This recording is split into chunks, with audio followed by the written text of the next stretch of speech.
Eh, Buenas noches, alumnos. Como ustedes sabrán, en estos días, medio que a nivel general, estamos teniendo muy mala señal de internet. En el día de ayer, mi caso personal, directamente no tuve internet en gran parte de la tarde e inclusive la noche, ¿no? Entonces opto por hacer esta grabación para poder explicar la temática que nos compete. Yo subí un trabajo práctico que va a ser evaluativo, que va a tener un tiempo, considero, prudencial, porque va a ser hasta fines de junio, los primeros días de julio, y este trabajo va a estar relacionado con un tema que sí tenemos mucho en el programa y que es precisamente el texto. ¿Qué es el texto? Hasta ahora nosotros hemos hablado de la lectura, de qué es leer, qué es interpretar, y llegamos a la conclusión de que puntualmente leer, cuando uno hace o produce el acto de leer, lo que está haciendo es leer un texto. Y para ello tenemos que pensar qué es un texto. Graciela Montes nos habla de que uno lee todo el tiempo y todo el tiempo busca significado.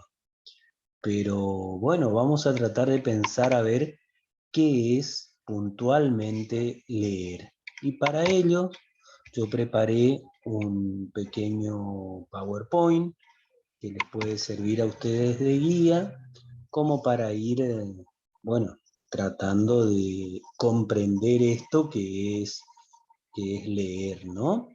Eh, Espero que se vea la imagen.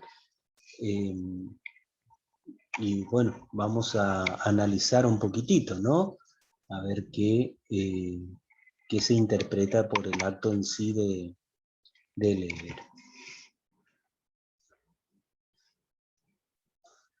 Una definición de texto que a mí me gustaría que empecemos a tener en cuenta, si ustedes la copian en una hoja, pongan al lado en algún lugar importante, muy importante, resáltenla con el color que más les guste, es esta definición de texto. Es de Bernardés, él es un filósofo lingüista francés, si mal no recuerdo. Y él dice que el texto es una unidad lingüística comunicativa fundamental, producto de la actividad verbal humana y que posee un carácter social. Vamos a analizar esta oración primero.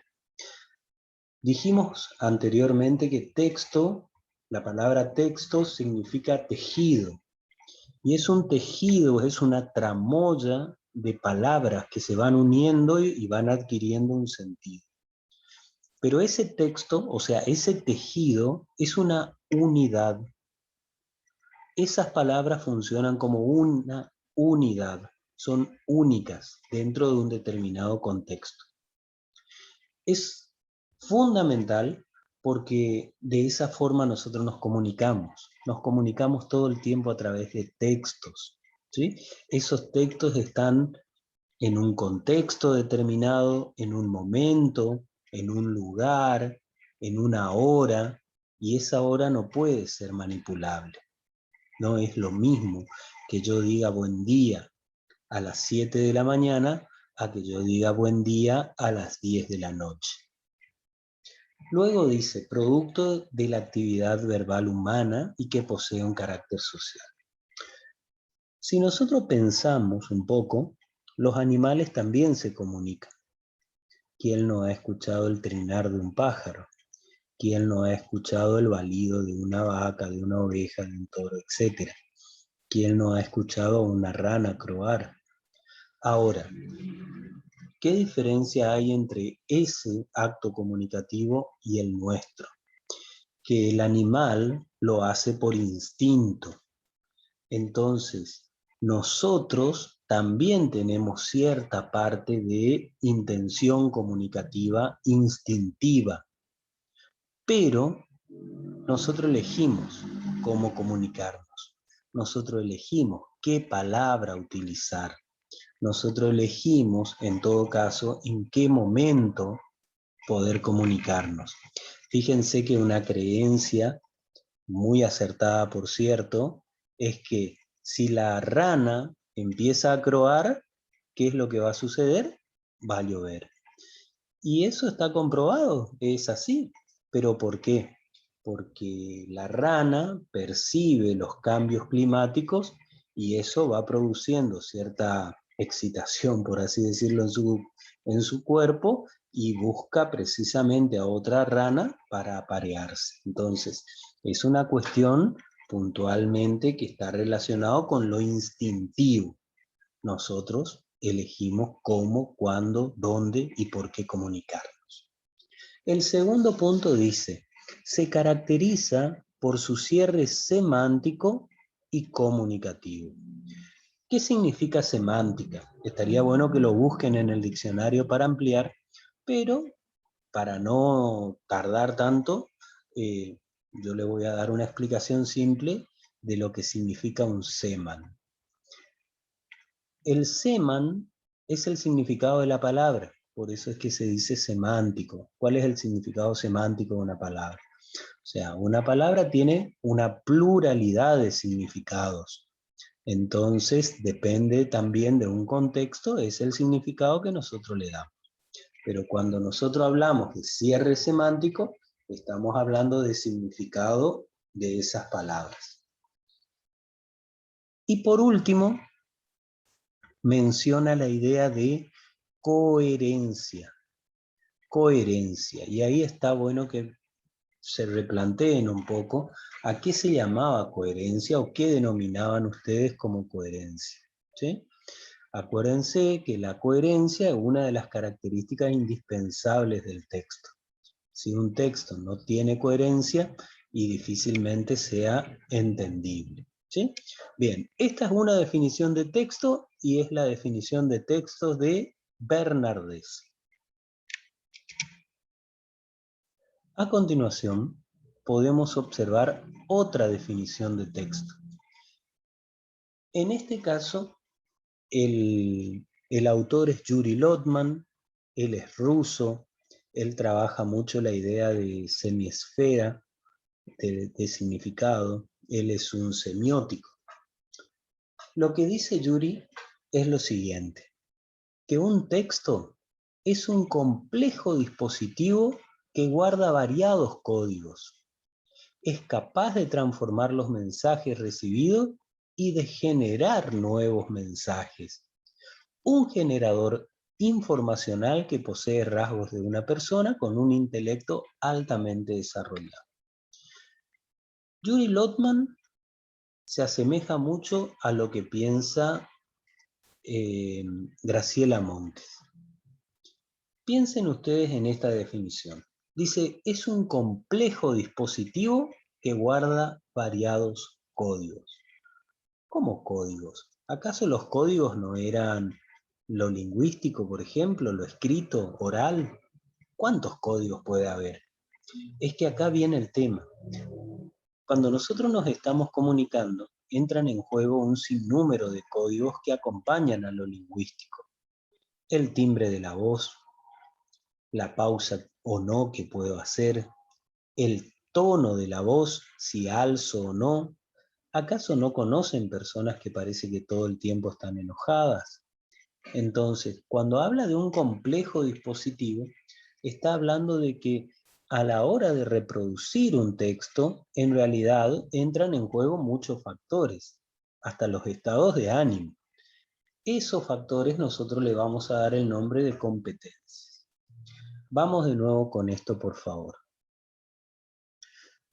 Un complejo dispositivo que guarda variados códigos, capaz de transformar los mensajes recibidos y de generar nuevos mensajes.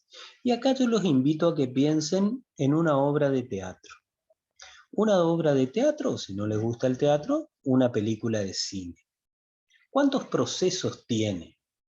Primero, hay un autor. Ese autor escribió el guión, escribió la obra de teatro, escribió el guión cinematográfico. Un actor lo leyó y después, perdón, un director lo leyó. Ese director hizo una serie de arreglos a ese guión. Luego se lo pasó al actor. El actor nuevamente leyó ese papel y nuevamente hizo cambios en el mensaje. Le pudo haber puesto un nuevo tono de voz, le pudo haber puesto una nueva pausa, pudo haber cambiado 1, 2, 50 palabras. ¿Sí? Por otro lado, dice que es un generador informacional. ¿Por qué generador informacional? Y porque cuando nosotros leemos un texto estamos leyendo información. Algo nos están diciendo, algo nos está transmitiendo. Cuando nosotros leemos la lista del supermercado y nos está transmitiendo información. O sea, qué es lo que tengo que comprar y qué no. A veces no vamos y compramos cualquier cosa igual. Pero bueno, en todo caso ese es un error nuestro, no del texto. ¿Sí? Bien. Y por último, dice que eh, posee el texto, ¿no? Rasgos, o la persona que interpreta el texto, perdón, posee rasgos con un intelecto altamente desarrollado. O sea, no cualquiera puede interpretar un texto.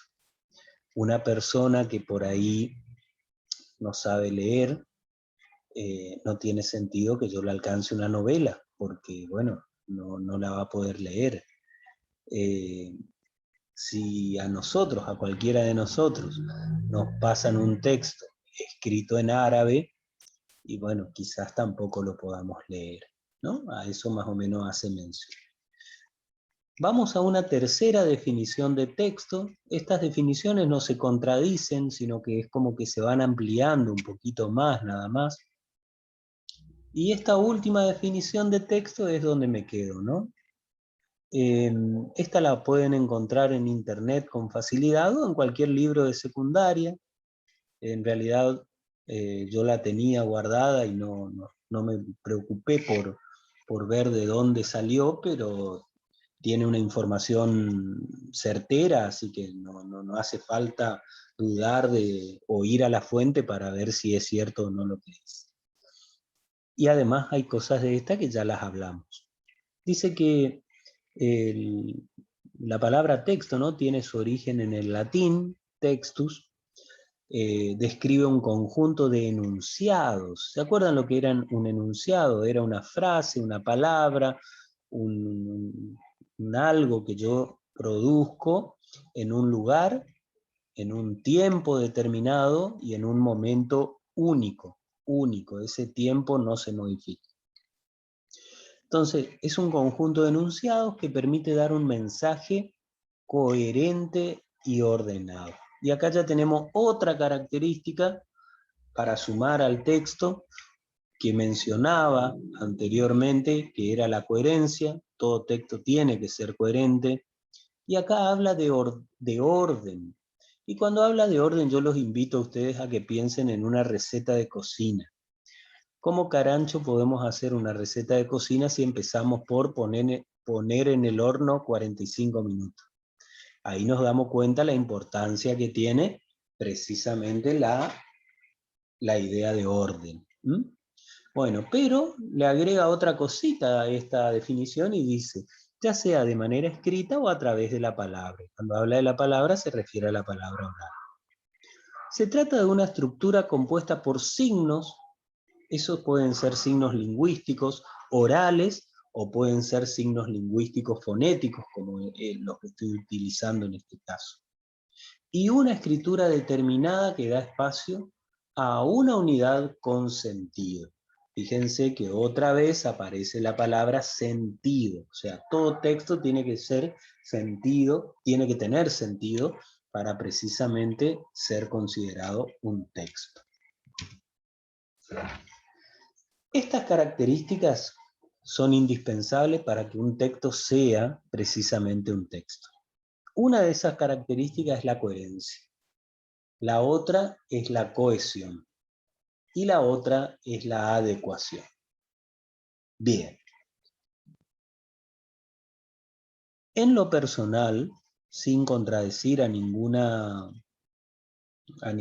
fuente, a ninguna bibliografía, pero en lo personal, yo pienso que todo empieza por la adecuación. Cuando yo pienso un texto, lo primero que pienso es a quién está dirigido ese texto. Entonces, por ejemplo, si el texto está dirigido a mi mamá, la coherencia y la cohesión van a ser muy distintas a si el texto está dirigido al rector de nuestro instituto, por ejemplo. Entonces, si el texto está dirigido a mi mamá, yo le puedo decir, mamá, dejé la comida en la heladera, chao. Si el texto está dirigido al rector, y seguramente ese texto primero que no va a ser adecuado, a excepción que el rector sea amigo mío. Por otro lado, esas palabras no las voy a utilizar, me voy a dirigir de otra manera, por más que tenga confianza. Señor rector, sepa usted que la comida se encuentra en la heladera. Atentamente, fulanito, ¿no? Una cosa más formal. Entonces, partiendo de la adecuación, es la coherencia que yo le voy a dar al texto y también la cohesión. En una charla entre amigos o en una charla informal entre mi mamá y yo, no me voy a preocupar tanto por la cohesión. No me voy a preocupar si llevaba el conector y o si llevaba este otro conector o si iba la coma o si iba una preposición o qué iba en el mensaje. Simplemente lo escribo y lo dejo.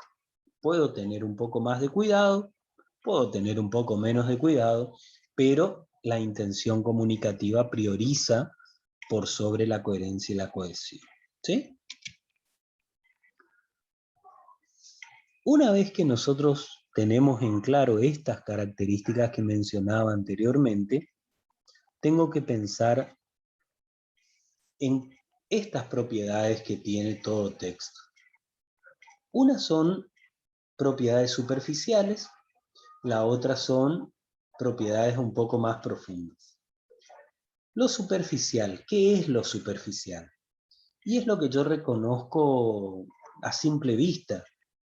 A simple vista yo reconozco una noticia de un poema, un cuento de lo que puede ser una receta, una novela, la voy a diferenciar de, no sé, cualquier otro texto que se me ocurra. Eso es a simple vista, eso es superficial. A simple vista puedo ver y reconocer una coma, una tilde, un punto y coma, un punto suspensivo, un espacio, ¿o no? ¿Mm? Ahora, las propiedades profundas son un poco más complejas, porque ya requieren una mirada. Y acá los invito a que piensen en la diferencia entre ver y mirar. Ver es lo que uno mira. Mirar es cuando uno presta mayor atención a lo que está haciendo, a lo que está diciendo, a lo que está observando. Entonces, cuando uno mira un texto, allí es donde realmente reconoce qué cosas son diferentes y dónde están las diferencias. Yo les voy a presentar a ustedes un texto, un trabajo práctico que va a hablar de coherencia y cohesión y de otras actividades más. El trabajo considero que es apropiado para un primer año de un instituto superior, pero no me parece que sea apropiado para esta manera de cursado que tenemos, porque a veces hay cosas que hay que ir aclarando sobre la marcha. Por lo tanto, para subsanar ese detalle, yo lo que les voy a pedir es que tratemos de tener una comunicación un poco más fluida. Que si ustedes tienen alguna duda, no duden en consultarla. En mi caso no me molesta que puedan hacer un lunes a la mañana una consulta en el grupo de WhatsApp. Háganlo en todo caso con libertad, porque nos podemos beneficiar todos. Y yo me comprometo en tratar de responderlo. Les pido por favor que nadie se sienta ofendido por eso, ni que se moleste, porque bueno, no es por ahí el horario de clase, pero es una forma de mantenernos un poquito más comunicados. A veces se hace difícil la conexión, a mí se me hace muy difícil la conexión. Yo les comenté, vivo en una casa normal y a la noche, bueno, mi familia por ahí a esa hora cena o hay gente o vienen mis sobrinas o etcétera, y bueno, hay mucho ruido y me siento muy incómodo en dar una clase de esa manera.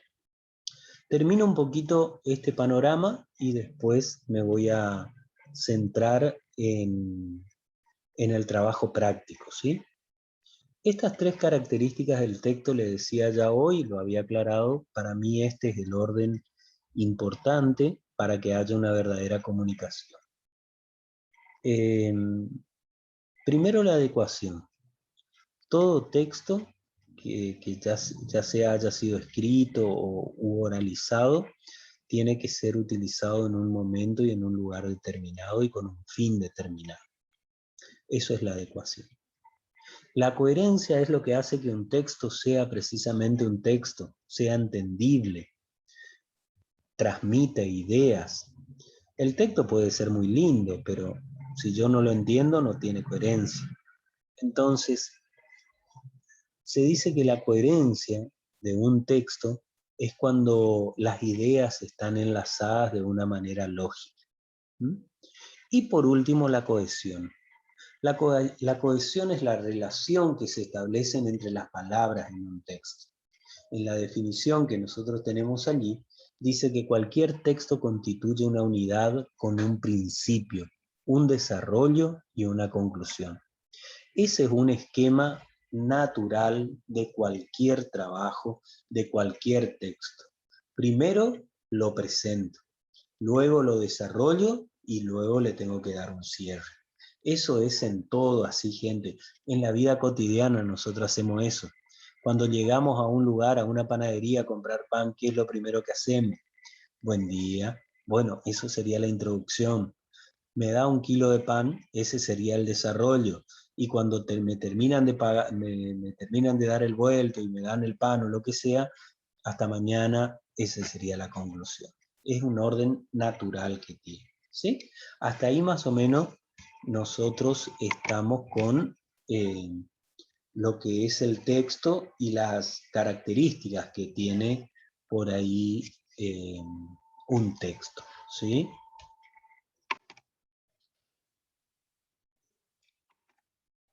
Lo que les voy a presentar ahora es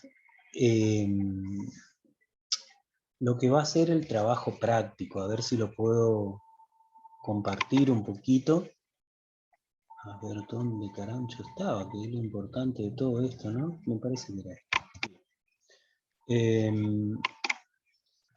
Yo les voy a pedir que este trabajo se lo tomen con mucha seriedad, no porque los trabajos anteriores no hayan sido serios, sino porque este va a ser evaluativo y va a tener una nota 100% formal. Los otros por ahí simplemente los viso, los corrijo y si tienen un error muy abrupto se los marco. Vamos a empezar con las presentaciones formales, por lo tanto estaría bueno que respeten esto, ¿no? La hoja A4 como una herramienta básica, eso ya lo deben venir trabajando con otros profesores. Las letras que sean Times Roman o Arial, el tamaño de la letra casi siempre es 11 o 12 y los titulares o el título suele ser 14, justificado, un interlineado sencillo, y acá es donde me quiero centrar un poco, ¿no? ¿Cuáles son los objetivos del trabajo? Primero que tenemos que trabajar al texto como una unidad lingüística. Es lo que vinimos hablando en clases pasadas y es lo que la explicación anterior tenía como finalidad. Como segundo elemento vamos a empezar a trabajar la coherencia textual. El tercer elemento que nosotros tenemos es ¿para qué sirve la coherencia en un texto? ¿Sí? Y allí también vamos a ir desarrollando, o yo quiero ver, cómo se desempeñan ustedes en cuanto a sus trabajos de escritura. Por eso la idea de analizar en los textos escritos su coherencia. Se van a encontrar un cuento de Cortázar que está muy, muy loco, pero que bueno, me gustaría ver a ver si lo que leímos de Graciela Montes se puede aplicar, y esta explicación que di anteriormente también. Van a escribir, van a producir textos escritos, y por último van a tratar de reconocer los problemas de cohesión textual. Voy directamente al trabajo. El trabajo tiene 9 consignas, de las cuales todas tienen un valor aproximado a un punto, salvo la última, que es la que más me interesa, a la que le adjudicaremos 2 puntos de valor, y es donde ustedes van a tener que elegir un tema de los que tienen allí y desarrollar un texto argumentativo. Como este trabajo no es para mañana, al contrario, tienen 20 días aproximadamente para trabajar, me gustaría que lo puedan leer, lo puedan ver en estos días, y el lunes o el miércoles, cuando nos podemos encontrar, me empiecen a plantear dudas. La idea es que todos podamos aprender y que, bueno, no nos compliquemos demasiado la vida, ¿sí? Esto lo subo al aula, si puedo lo subo al grupo también, y veremos entonces cuáles son los inconvenientes que van surgiendo. Que tengan una buena noche y muchas gracias por observar el video.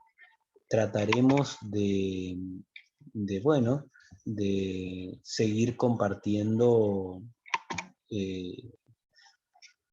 algunas videollamadas más, y ojalá que vuelva a la presencialidad, porque realmente es mi deseo verlos lo antes posible. Les repito que tengan una muy buena noche.